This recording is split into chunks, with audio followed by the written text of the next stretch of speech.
اور قومی اسمبلی میں بھی انشاءاللہ اب کسی کے باپ کا نعرہ نہیں گا، میرے نبی کا نعرہ لگے گا کہ ہماری مرضی ہم جہاں سے چاہیں جب چاہیں، کیونکہ یہ ملک ہمارا ہے۔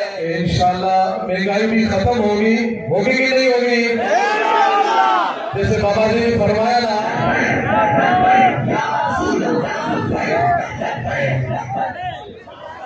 انشاءاللہ العزیز یہ مارچ یہ ایک وہ پیغام ہے کہ انشاءاللہ مہنگائی بھی ختم ہوگی کہ نہیں ہوگی؟ جیسے بابا جی نے فرمایا نا کہ ہماری مرضی ہم جہاں سے چاہیں جب چاہیں، کیونکہ یہ ملک ہمارا ہے۔ انشاءاللہ یہ ملک ہمارا ہے اور اس کو بچائیں گے بھی ہم انشاءاللہ۔ ہم انشاءاللہ مہنگائی بھی ختم کریں گے اور جنہوں نے مہنگائی کی ہے ان کو بھی انشاءاللہ